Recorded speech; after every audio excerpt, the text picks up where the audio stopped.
Hello. Most people think bookkeeping is very complicated, but it's not. In fact, it's very easy. Give me under 5 minutes and I'll walk you through the process.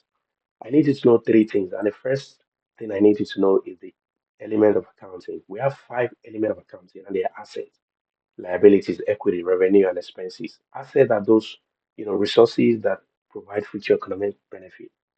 Example, account receivable, cash, furniture, motor vehicle, etc. Liabilities are those obligations that must be settled in the future, e.g., account payable, mortgage payable, etc. Equity, revenue, and expenses. Now, the second thing I need you to know is this. This is very, very important. Now, we have asset, expense, as siblings. Just view them as siblings. And liabilities, equity, and revenue, view them as siblings. What I mean is that for asset and expenses, a debit entry to them would mean that you are increasing them. And a credit entry to those accounts would mean that you are decreasing them. I will explain further. Now, the third thing I need you to know is that for every debit entry in accounting, there must be a corresponding credit entry. Now, I'll start with example one. Your company accountant goes to the ATM with just $200 cash. Prior to that, you had 5,000 in your bank, right? So what has happened to your bank account? Has it increased or decreased? It has decreased because prior to that, you have 5,000 now, you withdrew 200, now you have 4,800. That's the first step. The second step is you go back to this and say, okay, what type of account is cash? Is it a liability? Is it a revenue? No. A cash is an asset account. That's the second step. The third and final step is that you say, okay, so what happens to an asset account if it increases with debit it? What happens to it if it decreases with credit it? In this case, our cash has decreased, so we are going to credit the cash account. 50% problem solved. So, what was the money used for? It was used to purchase office supply. That is the first step. We'll go back to this chart. Where does office supplies fall? Is it a liability equity? No, it's an expense. So that's the second step. The third and final step is that what happens to an expense account if it increases?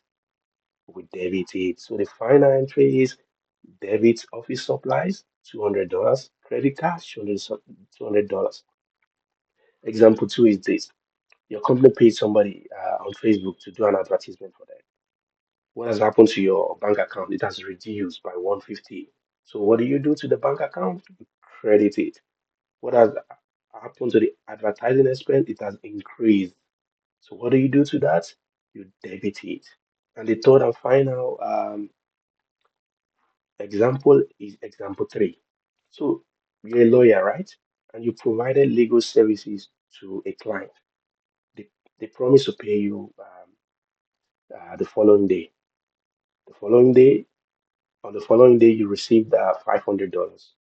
So what has happened to your bank account? It has increased because prior to that, let's assume you have 2,000 in your bank account.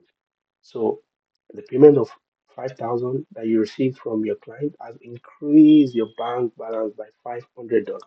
So if you go back to this, what will happen? Where does the cash fall?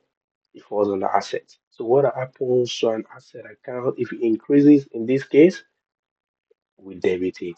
So think about it. Why did the client pay you? Did they pay? Is it a form of donation, or you would see that it's actually a revenue to you. All right. So what type of revenue? I mean, where does revenue fall here? It falls under this revenue bucket. So what happens to a revenue account if it increases in this as it did in this case? We have to credit it.